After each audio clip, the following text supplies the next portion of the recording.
नमस्कार दोस्तों, सीसी के इस लाइव डिसेट लेक्चर में एक बार फिर से आप सभी का स्वागत है। मित्रों, basics of Hindustani classical music इस श्रृंखला के अंतर्गत हम आपके लिए बहुत से लेक्चर्स आयोजित करते आए हैं। अपने पिछले कुछ लेक्चर सर हम तालों पर बात कर रहे हैं, तालों पर विशेष चर्चा कर रहे हैं, विभिन्न तालों के बारे में जानने की कोशिश कर रहे हैं। मित्रों, बताना चाहेंगे कि अपनी इस श्रृंखला को आगे बढ़ाते हुए हम आज भी बहुत सी तालों पर चर्चा करने वाले हैं। अपने पहले सेशन में हम बात करेंगे धमार और दीपचंदी ताल के बारे में, वहीं दूसरी ओर अपने दूसरे सेशन में हम बात करेंगे दादरा और रूपक ताल के बारे में। और बताना चाहेंगे कि इस लेक्चर के लिए एक बार फिर से हमारे साथ हमारे स्टूडियो में मौजूद हैं डॉक्टर सरिता पाठक यजुर्वेदी। डॉक्टर सरिता पाठक यजुर्वेदी HOD हैं भारती कॉलेज के संगीत विभाग में। ये शिष्या हैं पंडित शंकरनाथ पाटिल जी की और विदुषी श्रीमती सुलोचना बृहस्पति जी की। निरंतर इनका यही प्रयास रहता है कि अपने छात्र छात्राओं के बीच ये संगीत के सुगम अद्भुत गुणों को सिखाएं, जिससे कि वो भी आगे चलकर भारतीय शास्त्रीय संगीत को आगे लेकर जाएं। ये शिक्षिका होने के साथ साथ एक परफॉर्मर हैं। विभिन्न इवेंट्स में ये अपनी परफॉर्मेंस देती हैं और सबको अपनी परफॉर्मेंस से शराबोर करती हैं। आज एक बार फिर से इनके साथ संगत देने के लिए मौजूद हैं तबले पर लाल बाबू राय जी, जो पंडित मिथिलेश जी के शिष्य हैं, और तानपुरे पर इनका साथ देंगी गगनजीत कौर जी, जो गुरुमत संगीत और भारतीय शास्त्रीय संगीत की ज्ञाता हैं। तो आइए तहे दिल से सबसे पहले हम स्वागत करना चाहेंगे डॉक्टर सरिता पाठक यजुर्वेदी जी का, और साथ ही साथ लाल बाबू राय जी का और गगनजीत कौर जी का। तो आप सभी का स्वागत है। धन्यवाद। आज के हम इस लेक्चर में सबसे पहले धमार ताल की हम चर्चा करेंगे। इससे पहले हमने आपको बताया कि ध्रुपद एक गायन शैली थी जो मध्यकाल में प्रचलित थी, और मध्यकाल में क्योंकि ख्याल तो उस समय बने ही नहीं थे, ख्याल उसके बाद आए, तो ध्रुपद शैली जो थी उसमें अधिकतर भक्ति रस, वीर रस, या हम कहें कि रागों का वर्णन, या कुछ ऐसे भी ध्रुपद जिसमें कि हम जो संरक्षक करता थे, यानी जो राजा महाराजा थे उनके विषय में भी कुछ चर्चाएं होती थी, या एक विषय के रूप में इसको लिया जाता था। तो जैसे ध्रुव पद यानी ऐसा पद जो अटल है, तो उसमें अटल क्या है? अटल तो कई चीज़ें हैं, जैसे कि जो नियम है, जिस प्रकार से ध्रुपद गायन किया जाता है, जिस प्रकार से उसमें नियम है कि हम नोम तोम का आलाप लेंगे, किस प्रकार से उसमें उपज होगी, दुगुन तिगुन चौगुन, या उपज या लयकारी के साथ किस प्रकार से खेलना है। उसके अलावा उसका जो विषय होता था, ये बहुत बड़ा इम्पॉर्टेंट पॉइंट है कि जो विषय होता था वो अधिकतर जो था वो भक्ति प्रधान हुआ करता था, यानी ईश्वर भक्ति से उसको जोड़ा जाता था। तो जब हम ध्रुपद की बात करते हैं तो यहाँ ईश्वर भक्ति की बात आती है। अब आज हम चर्चा करेंगे धमार की। धमार को बताने से पहले मैंने ध्रुपद की चर्चा की। ऐसा क्यों? क्योंकि जब हम धमार की बात करते हैं, धमार का अर्थ जो है वो होरी से लिया जाता है, यानी होली जो हमारा एक राष्ट्रीय पर्व भी है। तो होली के समय में जिस प्रकार से जो गायन होता था, मध्यकालीन जो इतिहास हमले भारत का, तो उस समय जो गायन की जो परंपरा थी उसमें एक तरफ तो ध्रुपद परंपरा थी जिसमें भक्ति रस जो था वो उसकी प्रबलता थी, दूसरी तरफ जो है धमार गायन जो था ये प्रचलित था, और धमार में जो है होरियों का वर्णन था। और ये होरियाँ ब्रज की होरियों यानी राधा और कृष्ण जो है इनकी होरियों का वर्णन इस समय जो हम श्रृंगार का एक पुट लें, क्योंकि श्रृंगार रस का बहुत सिर्फ होरी के रूप में जो है वर्णन जो है वो धमार में मिलता है। ध्रुपद में श्रृंगार रस जो है वो नहीं मिलता। तो होरी जो है इसका वर्णन जो है ध्रुपद में, तो होरी जो है उसका दूसरा अर्थ जो है वो धमार से लिया था। धमार का मतलब था कि होरी का वर्णन, यानी ब्रज का की होरी का वर्णन, या राधा और कृष्ण के आपस का जो प्रसंग था उसका वर्णन होता था, और उस प्रसंग में होरी को जो है उसको प्रमुख माना जाता था। तो धमार जो था ये भी गायन शैली, धमार जो थी ये ध्रुपद के साथ साथ ही प्रचलित थी। और वही ध्रुपद गायक जो ध्रुपद को गाते थे, वही ध्रुपदीय जो थे वो धमार का भी गायन करते थे और श्रोतागण इसका पूरा इसका आनंद उठाते थे। तो जब हमने कहा ध्रुपद की बात और धमार की, ये प्रथाएं जो थे बिल्कुल साथ साथ ही चली। तो ये जो शैलियाँ थी, इन दोनों शैलियों में पखावज का वादन होता था। जैसे कि मैंने आपको इससे पहले बताया, ध्रुपद में पखावज का वादन संगत के तौर पे होता था, इसी प्रकार से धमार में भी पखावज का ही वादन होता था। और आज भी जो ध्रुपद धमार जो गाते हैं गायक, वो उसमें पखावज का ही प्रयोग करते हैं। ये अलग बात है कि कक्षाओं में जब हम पढ़ाते हैं या विद्यार्थियों को ध्रुपद धमार सिखाते हैं, क्योंकि वहाँ पर पखावज की उपलब्धता जो है वो नहीं हो पाती, तो इसीलिए तबले पर ही उन बोलों को निकाला जाता है, तबले पर ही उन तालों को बजाया जाता है, ताकि एक ताल का जो एक मीटर है वो विद्यार्थियों को समझाया जा सके और वो धमार को या ध्रुपद को बहुत सहज रूप से उसको सीख सके। तो ध्रुपद के साथ साथ जो धमार परंपरा जो आई, उसको धमाल के नाम से भी जानते हैं। धमाल भी उसको कहा जाता था, लेकिन अधिकतर धमार शब्द जो है इसके लिए प्रयुक्त हुआ है। धमार ताल जो है ये 14 मात्रा की ताल है, यानी इस ताल में 14 मात्राओं का प्रयोग होता है। अब किस प्रकार से इसका प्रयोग होता है हम तबले पर उसको बताएंगे। तबले पर आप इसको प्रैक्टिकल वे में जो है इसको देख भी सकते हैं, इसको सुन भी सकते हैं और इसको जान सकते हैं। तो जहाँ पर बात आई कि हम धमार को धमाल कहते हैं, और धमाल जो है वो इसमें प्रेम प्रसंग जो है होरी से जो जुड़े हुए थे, राधा और कृष्ण की जो लीलाएं थी उनका वर्णन इसमें हुआ और पखावज का इसमें प्रयोग होता है। एक और बात कि जिस प्रकार से ध्रुपद का गायन आरंभ करने से पहले नोम तोम का आलाप लिया जाता था, इसी प्रकार से धमार गायन में भी नोम तोम का ही आलाप लिया जाता है। यानी आकार में जब हम आलाप करते हैं किसी भी राग का, तो आकार में आलाप नहीं किया जाता, इसमें नोम तोम का आलाप किया जाता है। नोम तोम का आलाप क्या है, मैं इससे पहले भी आपको अपने लेक्चर्स में बता चुकी हूँ कि नोम तोम का आलाप जो है वो एक समय में कुछ मंत्र हुआ करते थे संस्कृत के, और उनको गायक जो है वो अपने गायन में उन मंत्रों का उच्चारण करता था। समय के साथ साथ जो है ये मंत्र जो हैं ये लोग इस पर अधिक ध्यान न देकर स्वरों की तरफ अधिक चले गए, तो उसके स्वरों को ही वो जब गाते थे आलाप के फॉर्म में और इन मंत्रों को जब विस्तार करते थे, तो उसमें मंत्र तो कहीं पीछे रह गया, लेकिन जो एक फ्लो जो था उसके अक्षरों का वो रह गया। जैसे कि तोम तन नन ओम नोम, इस तरह के शब्द जो है वो रह गए। मंत्र जो थे वो लोग कहीं पर उसको भूलते चले गए। और लेकिन आज भी जो अच्छे ध्रुपद गायक हैं, जो परफॉर्मिंग फील्ड में जो ध्रुपद गायक है, वो इन्हीं मंत्रों का प्रयोग करते हैं। तो खैर ये तो बात थी आलाप की। अब हम बात करते हैं ध्रुपद की जो प्रक्रिया है, जो धमार की जो प्रक्रिया है बजाने की जो है उसको हम लेते हैं। ये 14 मात्रा की ताल है। इस मात्रा में पहली, छठी और 11वीं मात्रा पर ताली है। कैसे है आइए देखते हैं। और खाली की जब हम बात करते हैं, खाली जो है इसकी 8वीं मात्रा पर है। 14 मात्रा को किस प्रकार से इसमें हम तबले पर इसको देखते हैं बजाकर।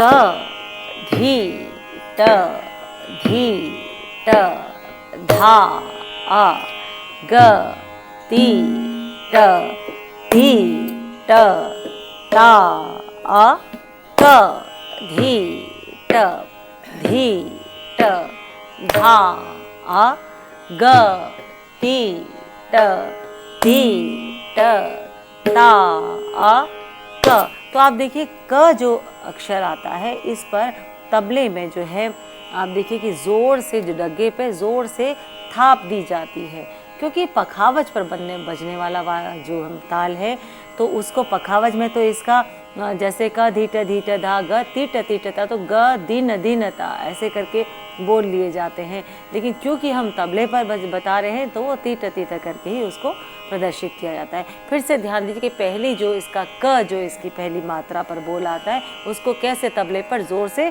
थाप के साथ दिखाया ताकि उसका जो सम भी हमको नजर आ सके। क धी ट धा ग टी ट ता क धी ट धा ग टी ट ता क। ताली खाली आप मेरे हाथ पर देख रहे होंगे मैं किस प्रकार से पहली एक ताली लेती, फिर 4 बार जो है फिंगर्स को, यानी 5 मात्रा जो है वो पहले विभाग में आती है। दूसरे में मैंने जैसे देखा कि मैं दूसरी ताली देती हूँ और एक ही फिंगर दिखाती हूँ, यानी 2 मात्रा दूसरे विभाग में आती है। तीसरे में जो मैं खाली दिखाती हूँ 2 फिंगर साथ में प्रदर्शित करती हूँ तो वो वहाँ पर वो 3 मात्राएं आती है। और चौथे भाग में जो है पुनः एक ताली के साथ में 3 फिंगर्स दिखाती है, यानी चौथे भाग में आपकी 4 मात्राएं आती हैं। तो 5 2 3 4 इसका ये विभाजन आता है। ताली खाली जैसे मैं आपको इसको पहले बता ही चुकी हूँ। तो हाथ से ताली खाली देना जो है वो ज़रूरी है जब हम इस ताल को समझना चाहते हैं। गायन के समय एक अलग बात होती है, हालांकि गायक जो है वो गाते समय भी हाथ से ताली खाली देते हैं। तो ये जो है इसका प्रैक्टिकल फॉर्म था तबले पर धमार ताल का। अब देखिए एक उदाहरण मैं आपको इसका देती हूँ धमार का। राग जौनपुरी का धमार है और इसके बोल हैं, एरी ए मैं कैसे जाऊं पनिया मग रोकत होरी के खिलैया। तो देखिए होरी का वर्णन है, मैं कैसे पानी भरने में कैसे जाऊं, मेरा रास्ता रोकते हैं कौन, होरी के खिलैया। कौन है? कृष्ण है। तो इस प्रकार राधा और कृष्ण की जो लीलाएं हैं उसका वर्णन, प्रेम प्रसंग का वर्णन, खास तौर पर होरी से संबंधित जो वर्णन है वो श्रृंगार रस का यहाँ पर जो है हमें दर्शन होते हैं यहाँ पर। और देखिए इस उदाहरण के साथ आपको ये ताल और अधिक अच्छे तरीके से आपको समझ में आएगी।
ये था नोम तोम का आलाप राग जौनपुरी में। और अब हम धमार को शुरू करते हैं।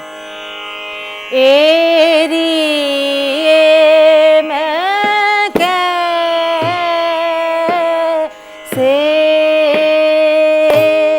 भरन जाऊं पनिया मग रोकत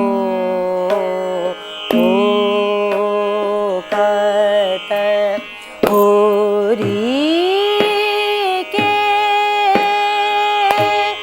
खेलैया। एरी ए मैं कैसे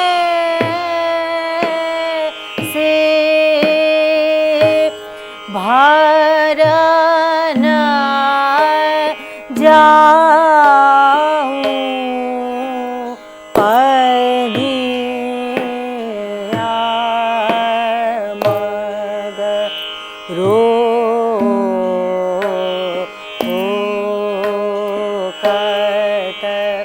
होरी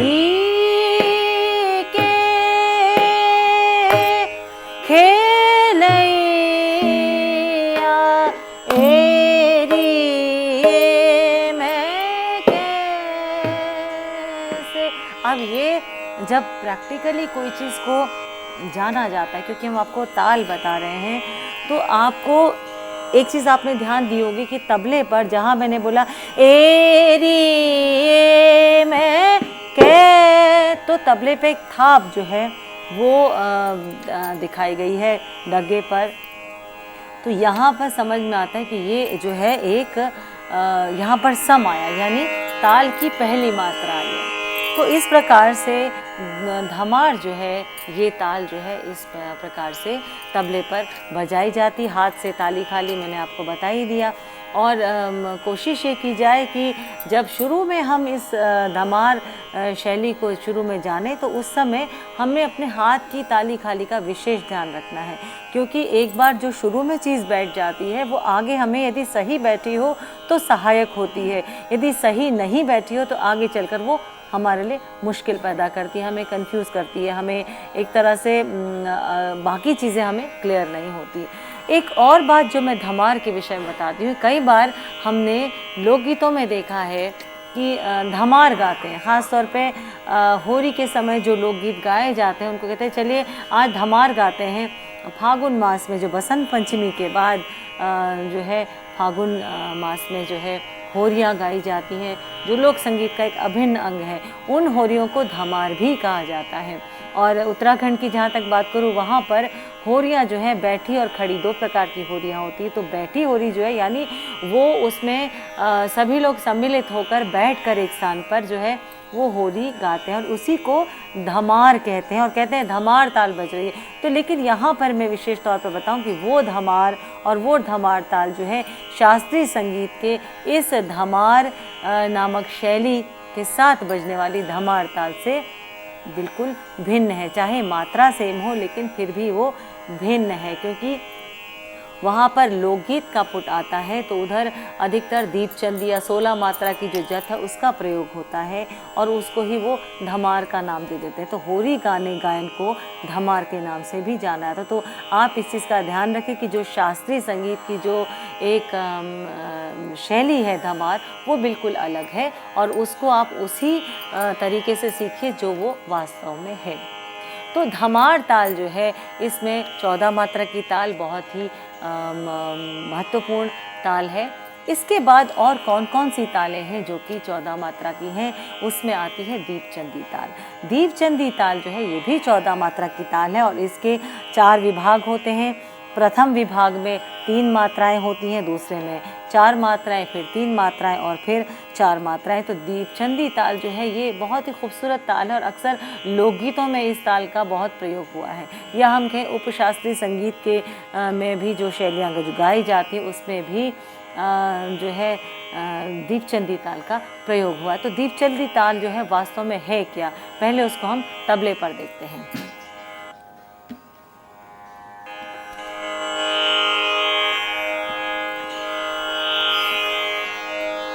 गायन के साथ साथ तानपुरे को भी देखना पड़ता है। तानपुरा जो है उसका खरज उतर चुका है, तो कोशिश करते हैं कि तानपुरे के खरज को थोड़ा सा ठीक किया जाए।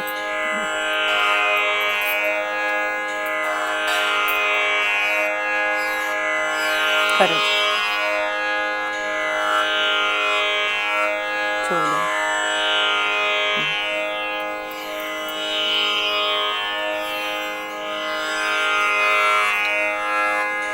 पूरा छोड़।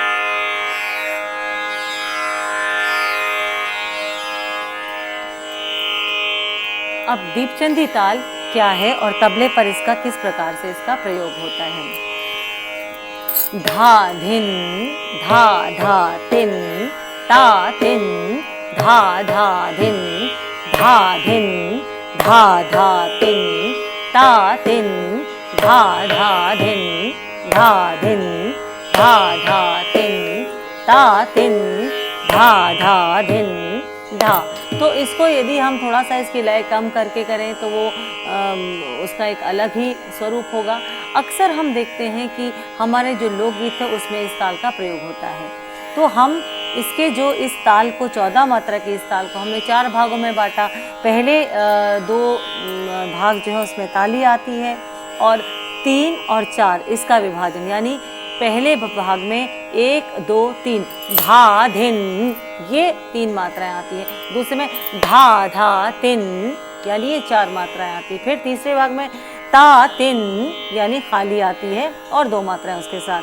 फिर धा धा धिन धा, यानी चौथे भाग में पुनः 4 मात्राएं आती हैं। और इस प्रकार से ये 3 4 3 4 का जो है ये विभाजन जो है ये 14 मात्रा की दीपचंदी ताल को जन्म देता है।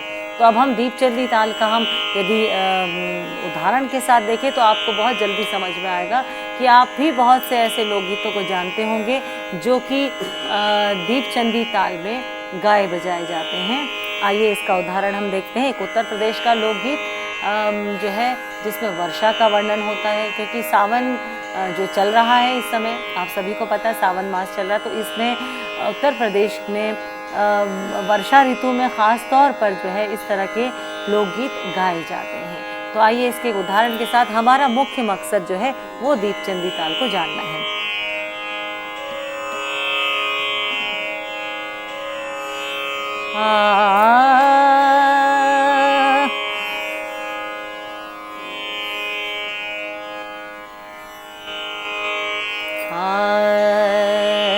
निबुला तले डोला रख दे मुसाफिर, निबुला तले डोला रख दे मुसाफिर, आई रे सावन की फुहार रे, निबुला तले डोला रख दे मुसाफिर, आई रे सावन की फुहार रे। मैं तो बाबुल घर गुड़िया खेलती, आ गए सैया के कहार रे। मैं तो बाबुल घर गुड़िया खेलती, आ गए सैया के कहार रे। हेरी सखी गुड़िया खेलने न पाई थे, हेरी सखी गुड़िया खेलने न पाई थे, आई रे सावन की फुहार रे। निबुला तले डोला रख दे मुसाफिर, आई रे सावन की फुहार रे, आई रे सावन की फुहार रे, आई रे सावन की फुहार। तो देखिए इस तरह के हमारे लोकगीतों में कितनी सुंदर तरीके से इस दीपचंदी ताल का प्रयोग हुआ है। और आप इस लोकगीत को सुनने के बाद आपको बहुत से ऐसे गीत याद आएंगे जो हम शायद अपने रोज़मर्रा की ज़िंदगी में गाते हैं और हमने सुने हैं। बहुत से फिल्म के गाने भी होंगे, बहुत सी चीज़ें ऐसे गीत होंगे या भजन होंगे जो दीपचंदी ताल में गाए जाते हैं। तो इस प्रकार से हमारा मकसद जो है वो है कि ताल को जानना। जहाँ एक बार आप ताल को समझ गए तो आपको आगे गाना जो है वो बहुत आसान हो जाता है। तो 14 मात्रा की तालों में धमार और दीपचंदी ताल। एक और ताल हिंदुस्तानी शास्त्रीय संगीत में बहुत ही प्रचलित है, उसका नाम है झुमरा ताल। झुमरा ताल भी 14 मात्रा की ताल है। हालांकि इस ताल को इसके साथ जो गायन है या इसके साथ जो वादन है उसको बहुत अधिक आज के समय में लोग नहीं गाते या नहीं अधिक सुनाते, लेकिन फिर भी जो अच्छे संगीतकार हैं, जो अच्छे परफॉर्मिंग आर्टिस्ट हैं, वो ज़रूर इस ताल में गाते हैं, क्योंकि एक विस्तार के रूप में ये ताल बहुत ही खूबसूरत ताल है। और इसमें यदि हम विलंबित रूप लें तो कहते हैं 56 का झुमरा। तो 56 यानी 14 मात्रा का तो वास्तविक झुमरा, जब विलंबित रूप उसका ले तो 56 यानी 56 मात्रा में उसको गाया जाता है विलंबित रूप में। तो जब हम गायन की बात करते हैं तो उस्ताद आमिर खान साहब जो है, उनका नाम कौन नहीं जानता शास्त्रीय संगीत के क्षेत्र में। और वे झूमरा ताल में उनकी गाए हुए कई राग, कई बंदिशें इतनी खूबसूरत हैं कि आज भी उसकी रिकॉर्डिंग्स जो हैं वो सुनी जा सकती हैं और उसका आनंद पूरा उठाया जा सकता है। तो प्रश्न उठता है कि झूमरा ताल है क्या?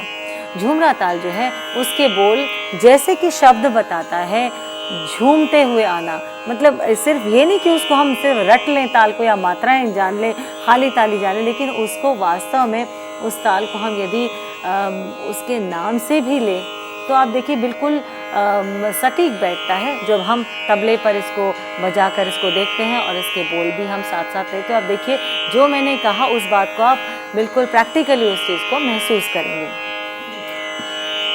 धिन धा तिर किट धिन धिन धागे तिर किट तिन ता तिर किट धिन धिन धागे तिर किट धिन धा तिर किट धिन धिन धागे तिर किट तिन ता तिर किट धिन धिन धागे तिर किट धिन धा तिर किट धिन धिन धागे तिर किट तिन ता तिर किट धिन धिन धागे तिर किट धिन।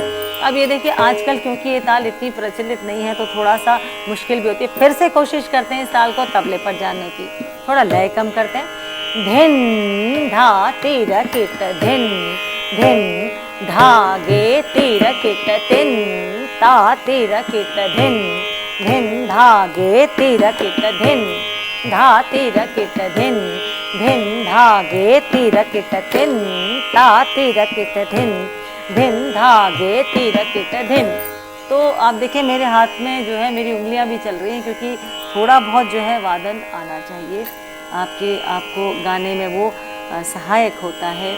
और आपको जब थोड़ा बहुत ताल के बारे में नॉलेज होगी या आपको तबले पे थोड़ा बहुत भी आपको बजाना आएगा तो आप अपने गायन को और अच्छे तरीके से या वादन को अच्छे तरीके से सीख सकते हैं, गा सकते हैं। तो ये क्योंकि मैंने एकदम से झुमरा ताल का मुझे ध्यान आया कि ये भी एक 14 मात्रा की ताल है, तो इस प्रकार से इस ताल को भी जानना चाहिए। हालांकि ये ताल जो है बहुत आगे थोड़ा सा हम मास्टर्स करें या और आगे हम शिक्षा लें, गुरु शिष्य परंपरा में इस ताल की ज़रूर तालीम दी जाती है, तो उस समय इस ताल को हम जानेंगे। खैर, जो हमारी मुख्य बातें हैं वो है कि धमार ताल 14 मात्रा की, ये हमें अच्छे से हम इसके बारे में जान चुके हैं। इसके बाद दीपचंदी ताल जो है जिसका बहुत अधिक प्रयोग होता है उसका उदाहरण के साथ मैं आपको बता चुकी हूँ। और इस तरह से इसके बाद कुछ मैंने उदाहरण एक झुमरा का भी दिया कि आपको पता होना चाहिए कि ये ताल झुमरा ताल है, इसको क्यों झुमरा ताल कहते हैं और इसका किस प्रकार से वादन होता है। तो आज की हम इस चर्चा को इस समय यहीं पर विराम देते हैं और ये उम्मीद रखते हैं कि धमार ताल, दीपचंदी ताल और झुमरा ताल आपको जो है वो समझ में ठीक प्रकार से आ गई होगी। फिर अगली कड़ी में हम पुनः कुछ और तालों का वर्णन करेंगे।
अब हम आपको बताएंगे कि दादरा ताल क्या होती है। दादरा ताल जो है ये ताल अक्सर उपशास्त्रीय संगीत में, सुगम संगीत में, भजनों में अक्सर हमें ये ताल सुनाई पड़ती है।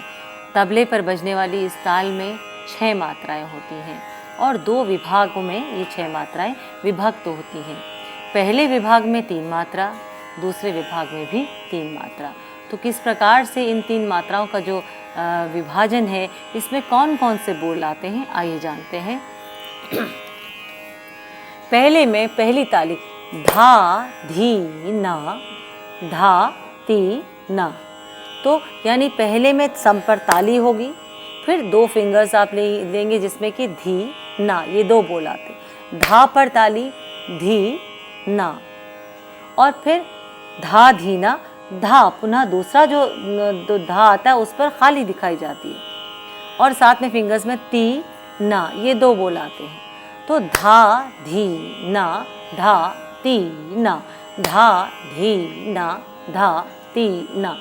कुछ कुछ जो तबला वादक हैं, कुछ कुछ परंपराओं में धा धीना और धा तीना की जगह धा धीना ता तीना ऐसा भी बताया जाता है, लेकिन जो अधिक प्रचलित है उसमें धा धीना धा तीना ही प्रचलित है। तो यदि वो ता तीना बता रहे हैं तो भी गलत नहीं है, क्योंकि परंपरागत रूप से कुछ लोग जिन्होंने सीखा है वो नेचुरली जो जिनसे सीखा है वो जैसा बताते हैं उसी प्रकार से उसके बोल आगे लिए गए हैं। तो आप धा धीना धा तीना को भी सही मान सकते हैं, धा धीना ना तीना ये जो है इसको भी आप सही मान सकते हैं। देखिए जो बैलेंस, जो एक तरह से उसकी जो चाल है वो बिल्कुल अलग है दादरा ताल की। तो चाल का, हर ताल की अपनी एक चाल है और उस चाल के आधार पर ही उस पर जो गीत बनते हैं या जो कॉम्पोजिशंस बनती हैं वो उसमें उस चाल का एक अलग ही आनंद होता है और वो आप महसूस कर सकते हैं। कभी कभी ऐसा होता है कि हम किसी बंदिश को सुनते हैं, किसी गीत को सुनते हैं, तो हम ये नहीं कह सकते कि इसमें कौन सा ताल है। सपोज़ हमने उसको अनाउंस ही नहीं किया है, तो आप स्वतः उसकी चाल से, उसके विभाजन से जो एक उसमें भराव और खाली का अनुभव आपको हो रहा है उससे आप एकदम पता कर लेते हैं कि ये कौन सी ताल है। तभी कभी कभी ऐसा होता है गायक जो है वो जब गाता है तो तबले पर जो संगतकार होता है उसको ये बताना नहीं पड़ता कि सम कहाँ पर है या कहाँ से कौन सी ताल है और उसको कैसे खाली दिखाना है, कैसे ताली। तो ये स्वतः धीरे धीरे जब हम गाते हैं और जब हम ताल के साथ उसको गाते हैं तो अपने आप ही आपको महसूस होने लगता है, अपने आप ही आपको पता चलता है। और एक समय आता है कि आपसे हाथ से ताली और खाली दिखाने की ज़रूरत भी नहीं महसूस होती। हाँ, सम आप दिखा सकते हैं, खाली दिखा सकते हैं, लेकिन पूरी विभाजन जो पूरा मात्रा ताल का उसको आपको दिखाने की आवश्यकता नहीं होती। आप बिना हाथ से ताली खाली दिखाए भी उस ताल का आनंद ले सकते हैं।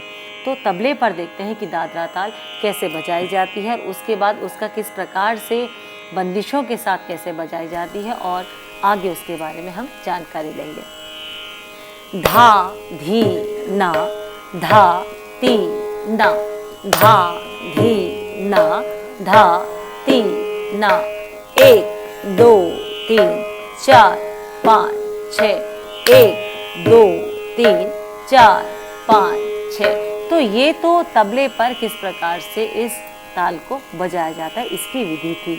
अब देखिए कि हमने जैसे आपको बताया कि उदाहरणों से आपको इसका और अधिक से आपको समझ में आएगा, लेकिन उससे पहले मैं बताना चाहूँगी कि उपशास्त्रीय संगीत में एक गायन विधा है, उसे हम दादरा कहते हैं। और दादरा गायन विधा जो है इसमें दादरा ताल का प्रयोग अधिक होता है। तो दादरा ताल को, तो जब हम कहते हैं आप कभी कहीं अनाउंसमेंट सुने या कभी आप किसी का कार्यक्रम सुनने जाएं या कोई विद्यार्थी कहीं पर अपना गाते हुए ये कह रहा है कि अब मैं दादरा गाऊंगा, तो यहाँ पर आप भ्रमित मत हुई कि दादरा तबले पर बजाने की ताल है या गाने के कोई शैली है। यहाँ पर कन्फ्यूजन नहीं होना चाहिए।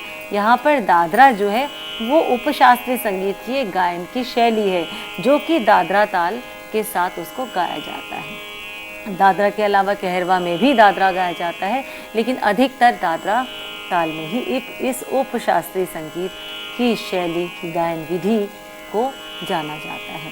तो अब देखिए, इसको मैंने वैसे तो आपको बता दिया एक परिभाषित रूप में या आपको समझा दिया, लेकिन जब हम उसको प्रैक्टिकली जानेंगे तो आप देखिए कि उसका और ही आनंद आता है और आप उसको और अच्छे से समझ पाएंगे। तो तबले पर दादरा ताल आपने समझ ली है। उपशास्त्रीय संगीत में दादरा गायन शैली क्या है, उसमें किस प्रकार से ताल का प्रयोग हो रहा है, वो भी हम देखते हैं।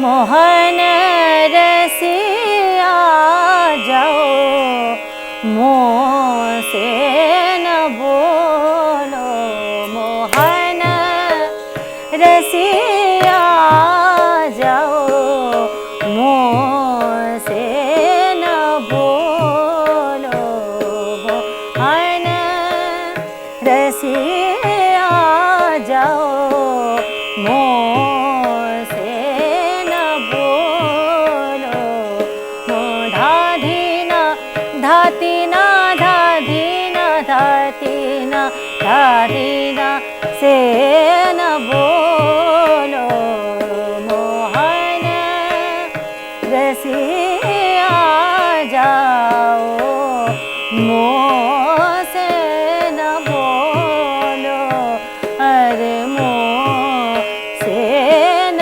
बोलो, मोहन। तो एक उदाहरण के तौर पर जब इसको दादरा को गाया जाता है, उसके बाद इसमें विस्तार किया जाता है। ये तो मैंने एक छोटा सा उदाहरण आपको बताया। ऐसा ही एक उदाहरण है जो कि खमाज, मिश्र खमाज में है, और उसमें देखिए आचार्य बृहस्पति जी द्वारा ये लिखा गया, ये कंपोज किया गया, ये बहुत खूबसूरत सी बंदिश है, जिसमें कि आप देखिए कि ताल को कितने खूबसूरती से उसमें प्रयोग किया गया है। मध्यम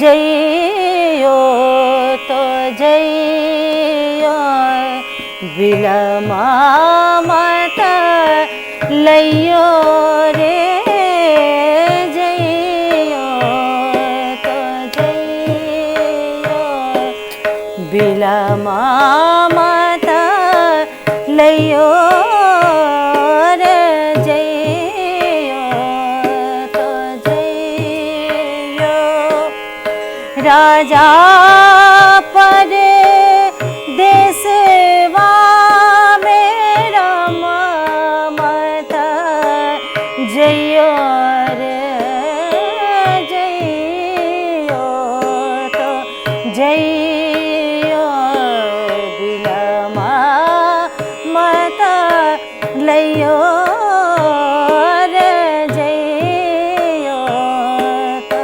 जइयो। तो इसमें आप देखिए कि किस प्रकार से दादरा जो है उस ताल पर जो है दादरा गायन शैली जो है उसका प्रयोग किया था, किस प्रकार से वो गाई जाती है। तो दादरा, जैसे मैंने आपको बताया कि ताल दादरा जो है वो 6 मात्रा की है, जिसका प्रयोग जो है उपशास्त्रीय संगीत में दादरा नामक गायन शैली के साथ किया जाता है। साथ साथ कुछ सुगम संगीत के या भजन में हम कहें, लाइट म्यूज़िक जिसे आप कहते हैं, उसमें भी दादरा ताल का बखूबी प्रयोग किया गया है। अब बहुत से ऐसे क्या कहना चाहिए उदाहरण भी हैं जिसमें कि हम इस ताल को बिल्कुल स्पष्ट देख सकते हैं, जैसे कि इतनी शक्ति हमें देना दाता, मन का विश्वास कमजोर होना, हम चले नेक रास्ते पे हमसे भूल कर भी कोई भूल होना, इतनी शक्ति हमें देना दाता, मन का विश्वास कमजोर होना। तो इस गीत में भी आप देखिए धादीना धातीना जो उसका वज़न है वो बहुत खूबसूरत तरीके से आ रहा है। गायन में भी जो बंदिश गाई जा रही है उसमें भी जो ताल का एक जो वजन या उसका जो छंद दिखाई दे रहा है वो भी एक अलग तरह की जो है सुंदरता, रस का को जो है वो स्पष्ट कर रहा है। ऐसे बहुत से गीत हैं, जैसे कि हम ये कहें ठाड़े रहियो रे बाके यार रे, ठाड़े रहियो। पाकीज़ा फिल्म का गीत बहुत ही प्रचलित है और देखिए वहाँ पर इसमें जैसे उपशास्त्रीय संगीत में लघी का प्रयोग होता है, तो इसमें भी लघी का प्रयोग होता है। लघी क्या चीज़ है वो आगे कभी आपको बताएंगे, लेकिन आप अभी एक इस ताल में जो वेरिएशन करते हुए बताया जाता है उसको ही आप समझकर गाइए। ठाड़े रहियो रे बाके यार रे, ठाड़े रहियो रे बाके यार रे, ठाड़े रहियो रे बाके यार रे, ठाड़े धादीना धातीना धादीना धा, ठाड़े रहियो रे बाके यार रे, ठाड़े रहियो।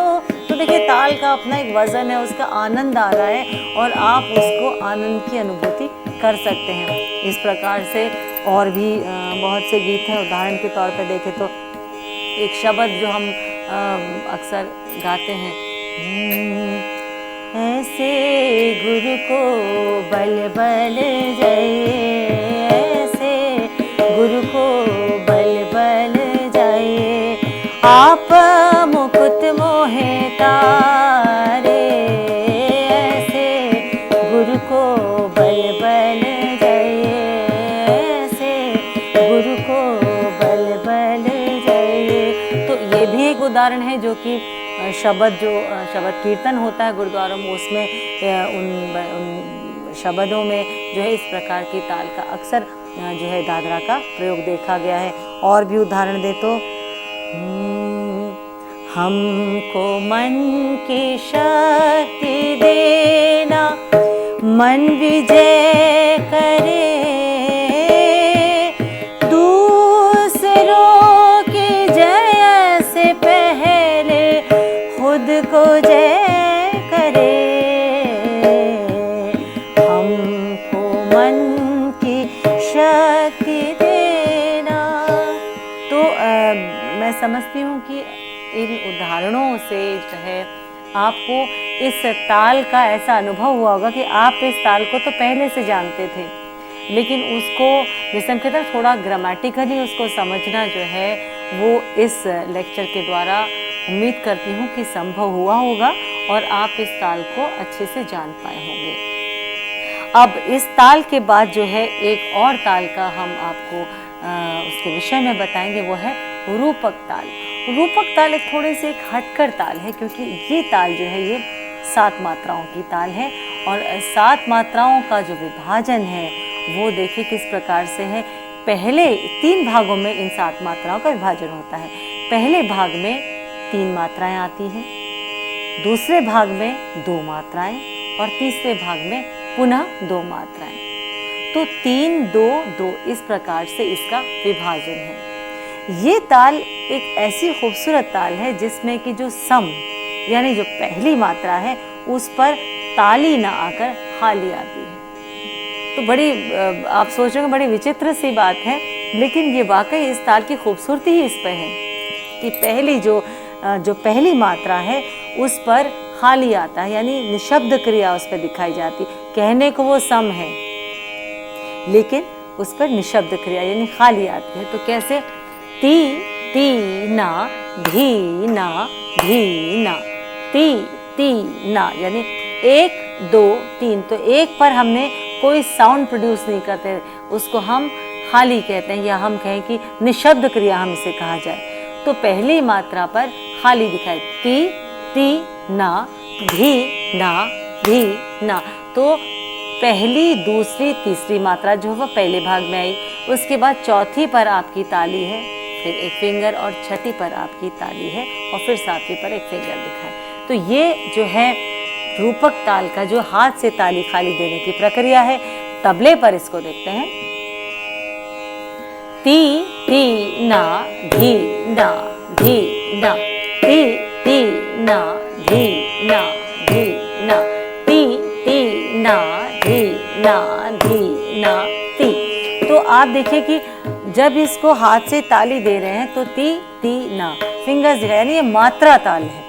लेकिन जब हम थोड़ा इसका लय यदि हम तेज करें तो वहाँ फिंगर दिखाने की ज़रूरत नहीं, यानी मात्राएं दिखाने की ज़रूरत नहीं, सिर्फ हम विभाग का जो है उसका वो विभाग की ताली हम ताली खाली दिखाते, जैसे ती ती ना धी ना धी, ती ती ना धी ना धी, 1 2 3 4 5 6 7, 1 2 3 4 5 6 7, 1 2 3। तो कितना खूबसूरत सा ताल है। और अब मेरे ख्याल से आप इस चीज़ से भ्रमित नहीं होंगे कि ये कैसी ताल है जिसमें कि पहली मात्रा पर खाली दिखाई दे रही, जबकि आपको अब तक जितनी भी तालें बताई गई हैं उसमें आपको बताया था कि सम पर ताली है या दूसरी ताली आती, वो शुरुआत जो है वो ताली से ही हो रही है। कोई भी ताल जो अब तक मैंने बताई है उस सभी में पहली मात्रा पर ताली ही है, लेकिन ये एकमात्र ऐसी खूबसूरत ताल है जो कि जिसमें हम देखें कि खाली से जो है ताल शुरू, इसकी शोभा इसकी खूबसूरती ही उस पर है। तो ती ती ना धी ना धी, ती ती ना धी ना धी, ती ती ना।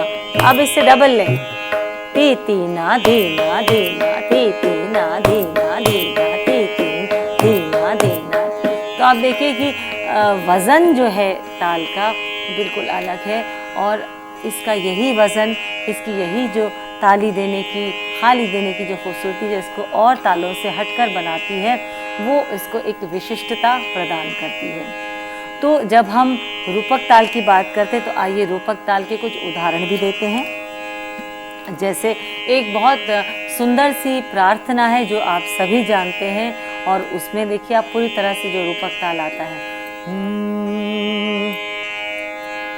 श्री रामचंद्र कृपालु भज मन हरण भव भय दारुणम्, श्री रामचंद्र कृपालु भज मन हरण भव भय दारुणम्, नव कंज लोचन कंज मुखकर कंज पद कंजारुणम्, श्री राम श्री राम श्री राम श्री राम श्री राम श्री राम। तो आप इस ताल को, इस प्रार्थना की इस बंदिश में कितने सुंदर तरीके से प्रयोग हुआ इसको आप समझ पाए होंगे। और देखिए जब हम गा रहे हैं श्री रामचंद्र कृपालु भज मन, जहाँ सम की बात आती है तो मैं आपको पहले भी बता चुकी, सम पर अक्सर क्या होता है कि जब कोई वादन या गायन हो रहा होता है, जो श्रोतागण होते हैं सम पर उनका सिर थोड़ा सा हिलता है, ये एक जेस्चर है कि हाँ, या हाथ पे वो ताल देते हैं, तो ये बताना नहीं पड़ता कि सम कहाँ पर आया है, ये अपने आप ही। जैसे मैंने गाना शुरू किया तबले पर जो है देखिए एकदम से ताल शुरू हुई, तो पहला जो जहाँ से पहला वो बोल तबले का जो गायन के बोल से मिला हो, समान हुआ हो, वहाँ पर सम है। तो यहाँ पर सम में देखिए बिल्कुल खाली आ जाती है, श्री रामचंद्र कृपालु भज मन। तो आप प्रैक्टिकली भी जान पाएंगे कि सम जो है वहाँ पर खाली दिखाई जा रही है। तो ये इस ताल की बहुत सुंदर सी एक खूबसूरती की विशिष्टता है। अब ऐसे और भी उदाहरण देखिए,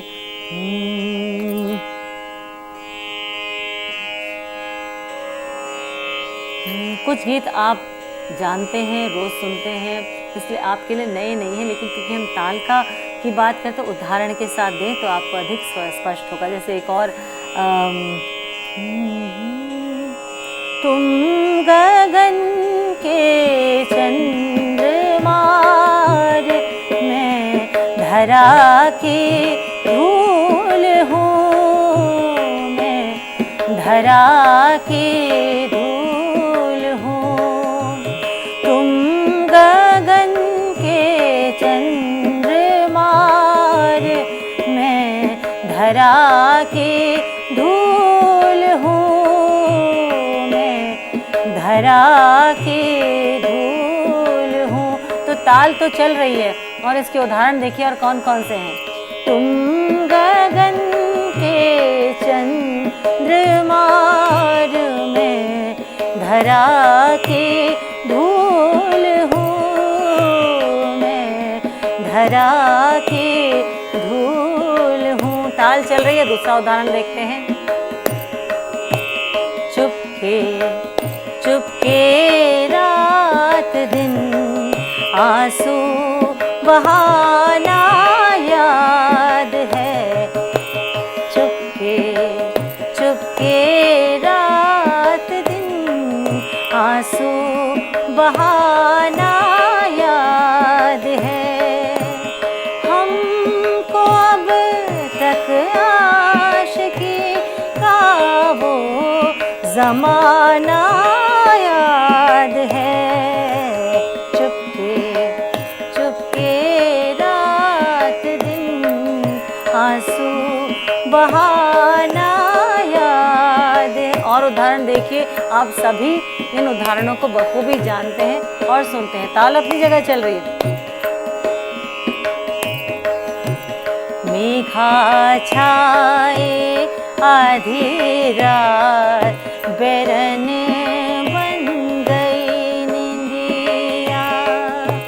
मेघा छाए आधी रात बेरन बन गई निंदिया।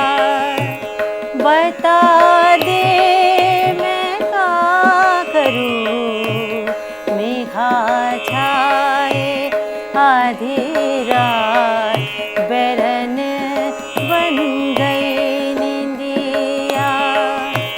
वंदना के इन स्वरों में एक स्वर मेरा मिला दो। वंदना के इन स्वरों में एक स्वर मेरा मिला दो। वंदना के इन स्वरों में।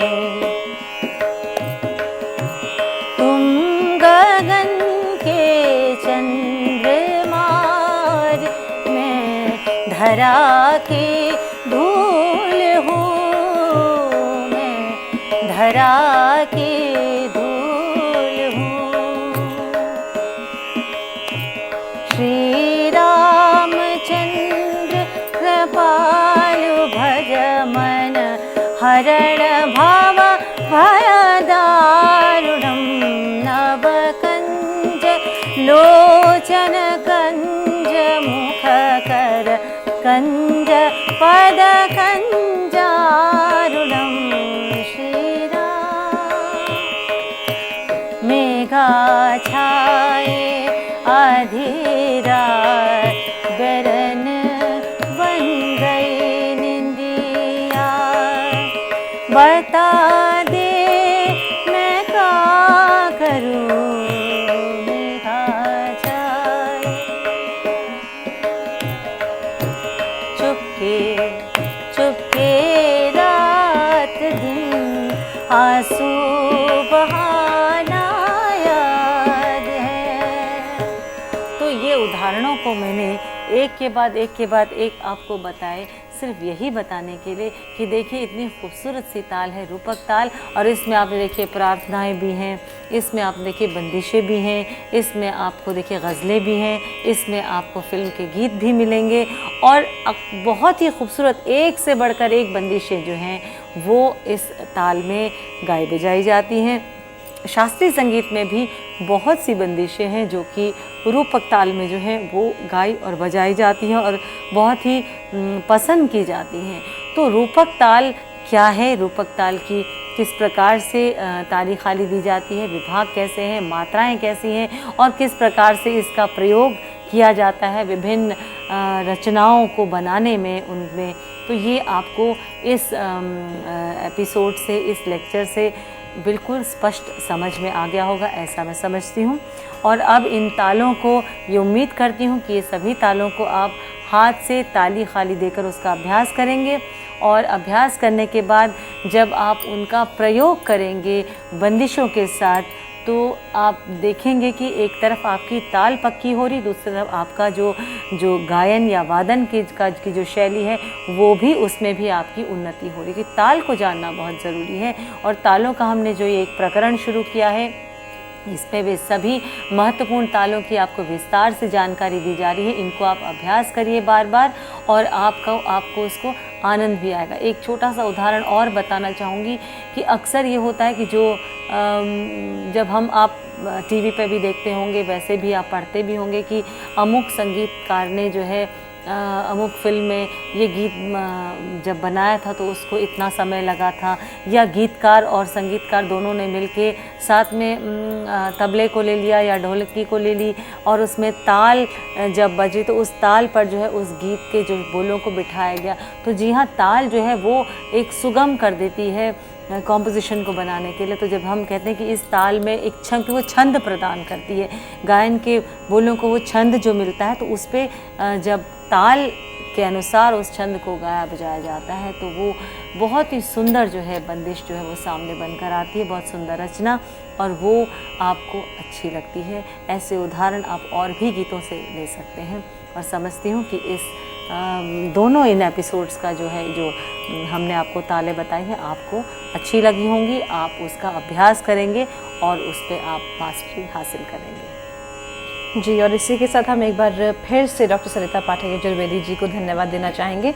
मित्रों, आज का ये सेशन आप सभी को ज़रूर पसंद आया होगा, क्योंकि यहाँ पर ज़्यादा से ज़्यादा उदाहरण देकर सरिता जी ने आज की इस पाठ को, यानी कि आज के इस लेक्चर को और भी ज़्यादा आसान बना दिया। तो हम यही चाहेंगे कि अगर आपके कोई भी सुझाव हो, प्रतिक्रियाएँ हो या फिर कोई प्रश्न हो तो आप हमारे साथ साझा कर सकते हैं। हमारी ईमेल ID है info.cc@nic.in। कल आपसे फिर मुलाकात होगी और basics of Hindustani classical music इस श्रृंखला के अंतर्गत हम और कुछ नया सीखेंगे।